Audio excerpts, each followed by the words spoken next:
Working on our 14 Tiguan today. It's got a clogged heater core. I've gone ahead and taken this hose off that was back here. It's just got a clamp, that one clamp right there, and then another clamp right here. This little thing connects right there. And this one's broken, so it's easier to see. These, you just pinch, you pull this out and then pull it off. So it's got two. It's got one right here that's holding it. Try not to twist it and break it to get a picture of it. You can kind of see the tab underneath there. That's what's holding it on. So just be real careful with that. So I got that off. Really easy. The engine cover obviously pops right off. If you haven't had that off before, it lifts right off. And then we need to get to these coolant lines here that go to the heater core. And I'm gonna probably have to set my phone down. All right, so this little heat shield is just held on with buttons, and it was just wrapped under here, just like that. And I popped the two buttons off of there, just like that. I popped the two buttons off and pulled it out. So then what we've got is a little heat shield that's right there. You can kind of make out the little metal spring-loaded keeper. There's another one on the other side. All right, there we go. So you can kind of make out the little spring-loaded keeper thing, a little piece of metal right there. There's another one on this one up on right there. If you look at the camera. So we're gonna pop that out and then we're gonna pop the hose off. All right, so before I pop that off, every car is a little different. I'm gonna go ahead and lay down that underneath the car. That'll help minimize the mess. All right, and just a word of caution. When I was taking this off here, it connects to this here. I just called the dealer, and this stupid piece of plastic is $50, but you gotta do what you gotta do, I guess. So just be careful when you're taking this upper one off. It broke when I looked at it. This thing's got it's got quite a bit of miles on it. It's almost 200,000 miles on it. So it's very brittle. Yours is probably brittle too, if it's got any miles on it. So just watch for that. Try and make sure you grab it here and not anywhere near that line that's sticking off. All right, so I went to the dealer and got a new one. So there's the broken one. You see the nipples broken off completely. This was the little hose. I went ahead and pulled it off. It connects down here to this, which runs up to the tank here. Yeah, be careful when you're taking these off. So that's what they look like when they're secured, snapped on, and then this is what they look like. You pull this little collar to the side and you pull this out, and all that really does is move these little bars from inside to outside. If you pop these off, don't worry about it, just hang on to the little thing. You can slide it right back on, and they just sit right in these little grooves. So I took this additional clamp off that you won't have to take off to remove the broken one of these, but really to get them off, all you have to do is pop the little tab out of the way and pull. All right, and under the dash, the heater core is right up under here, so we've got to take out this kick panel here. So this is a T20 screw right here. I can get my bit on here while I hold the camera.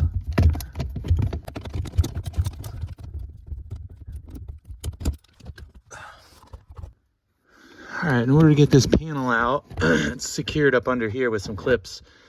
And I just pulled it from this side, and then I pulled down. So it's got to come straight down to release these tabs here. This one, and this one. And it comes right out. All right, once you have that panel off, you can see the lines for the heater core coming in right there. And then this panel, this black panel here, this thing here has to come off. So it looks like we've got maybe three screws. These are T15s right there. So we'll take those off and see what we got. This is just a little cover. All right, I got 2 of those T15 screws out. Just wanted to show you. For the one that's up here, I had to use a dog bone to get it up in there, because it's kind of tough to get in there with a long screwdriver. The other 2 I was able to get with a screwdriver. So this is the little panel, and those are the screws that came out. So just one up here, one here, and one there. Pretty easy. All right, and we can see the heater core. The next thing we got to get out is, there's our heater core. Next thing we got to get out is these little clamps. So those look like they may be the same size. It may be this T15. I'm gonna see. Oh yeah, it's a T15. I'm probably gonna put it on my screwdriver though. All right, so I got the screws out and the clamps. You just pop the little, you just take the clamps and squeeze them open. Don't go too crazy with them, because then you'll break the clamp and you have to buy new clamps. This is usually where people screw up.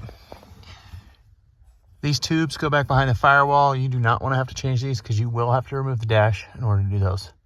So you don't want to put anything between here to pry. You really want to, you can see what I'm doing here. See, I'm getting a gap. So I'm kind of pulling the heater core out, and I'm kind of working it. There's a couple different ways you can get these worked free. You can, one, I'm probably going to have to end up taking this out just to get a little more slack. But the important thing is to get this moving, the heater core, independently of this tube. If they're not, the easiest way is to take a die grinder and cut this off, and then cut this off about here, and pull your core out. And then you can just take some pliers and grab this and twist this and pull that piece out. But you do not want to try to put anything between here to break it. This tube is stainless, or it may actually be aluminum. It looks stainless, but they are very, very brittle. So I've seen many of these things get ruined that way. So just be careful at this stage. So if you're going to cut, use the cut method. Make damn sure that the one you got is the correct one. So I usually just kind of take it and get up under there and compare. Let me get my light out of the way here. You can kind of see the overall shape of it is the same. So this looks like I got the right one. The original one's a Denso. This one is an aftermarket one. The brand is Nissens, Nissens. I've used this brand quite a bit, so I'm pretty happy with it. They do make some OEM stuff for VW, so they do make good stuff. So. All right, so the other thing you got to get out is this, a screw in there. So this is underneath the steering column. These little tabs, you've got to push the whole panel over to get it to clear these tabs. You can kind of see they lock behind that. So you got to kind of grab this tab with this thing with 2 hands and kind of wiggle it and move it, finagle it past that. And then the whole thing slides right out.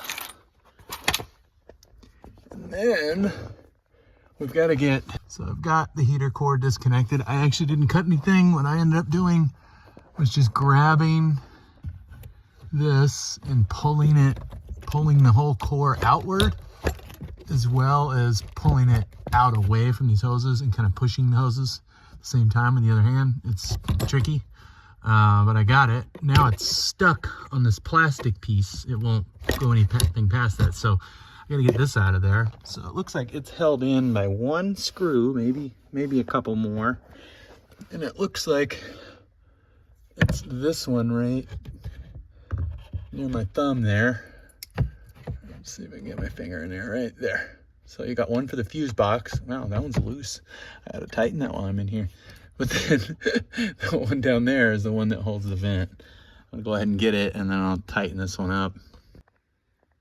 All right, so here's the piece that was in my way. You can see it's just held in, just put on that end. And then there's just the one screw that I was showing you right up here. You see where I got it out, right there. And I gotta tighten that one up, it's loose. But that should give me the clearance I need to get the heater core out. Fun down here where there's no room for anything. But the alternative of taking the whole dash out, I would take this any day. I'm 20 minutes in, and I've got the heater core out. Easy, easy. Gotta love it. So the old heater core has these little plastic pieces. This piece was all the way down at the front here, and then this piece was capped off on the bottom. I'm working on trying to get them swapped over. I don't know if I'm gonna be able to get this on without tearing up the new foam. We'll find out. So I'm gonna go ahead and just take it out. I don't really care about the foam on the old one, so I'm just gonna get it off however I can get it off. And there's the old one. I've got to make sure you take your clamps off, swap them over. See how thin these are? Just getting it off of there, I bent that one. So I'm gonna put, come on. It's always fun to do one-handed. Okay, and then I'll swap my clamps over, and then I'll show you what these things look like when they get on. All right, so I ended up swapping it over, and what I ended up doing was just breaking a tab on this, because otherwise it would have just torn up the new foam, and I want to leave the foam on there. So I just broke the little tab right on the end. It's not a big deal, because this is going to go right in there. This is just going to hold it in there, and this is just literally just a little gasket to fill up the space. So we'll go ahead and put her in. All right, I've mostly got this thing back in, so getting these tubes to line up is the tricky part. What I did was put it in there and then saw how far off each tube was kind of kiltered, took it back out, and then took an extension and shoved it down in the tube and used that to move the tube to where it would line up, because these things were nowhere near bent correctly to where they'd line up. So I've got them really close now. I'm just kind of taking a block of wood and just pushing against it to move it around and just trying to slowly work this on. I'm going to put a little dielectric grease on this seal so it slides all the way on really easy. But they're not fun. But you just can't stress enough. You don't want to use anything to try and pull them together, because it'll just tear this flange apart. And then that goes behind the firewall and you're in for a nightmare. So, all right, so I took it back out and put a little dielectric grease on them. As you can see, this one slid right in. This one's off still a little bit, so I'm gonna have to kind of tweak it. This is just one of them games that you play. I'm gonna use the block of wood, kind of just finagle it with my hands. It's just not fun. And then you got to get this right here back behind that, and then it's got to go into this little flange area, which is really tough, but I promise it can be done. And that's why I wanted to keep this piece, because otherwise there was a giant gap right here where this piece wasn't in here. So that's why I broke the piece to get it in there.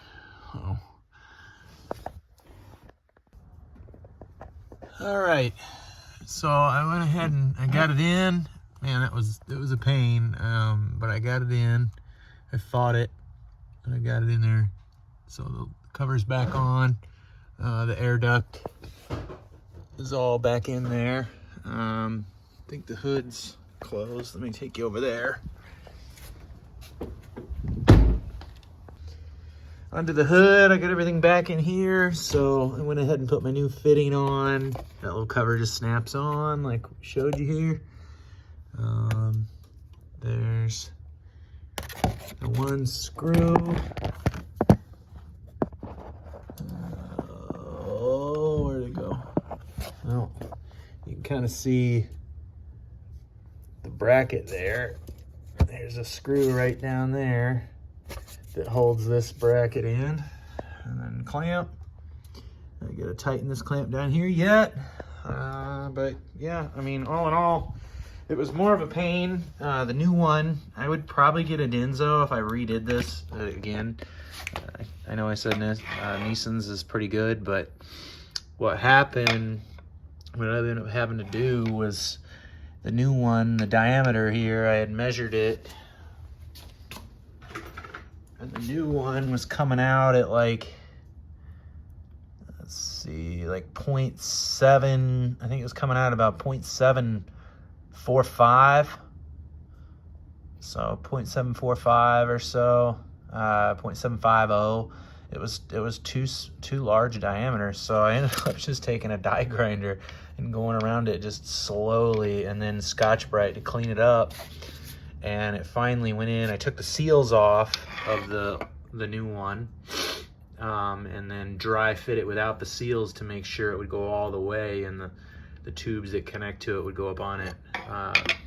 Pain in the butt. I mean, this one's Denso. I would say this is probably the one you want to order, is Denso, just so you can avoid having to dilly-dally with that. I mean, it really only took like 20 minutes to get this puppy out. There's really not much to it. Like I showed you under the hood there. And then, really, this thing is not all that bad to get in and out. It just takes a lot of finagling. Like I said, pull it in and out. Use an extension, like I was showing you. You stuff it inside of it. I'll show you with the old one.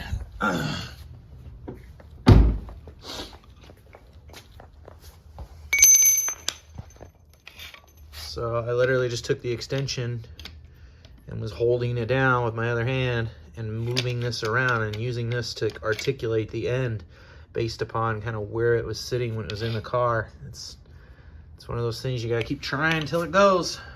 Thanks for watching.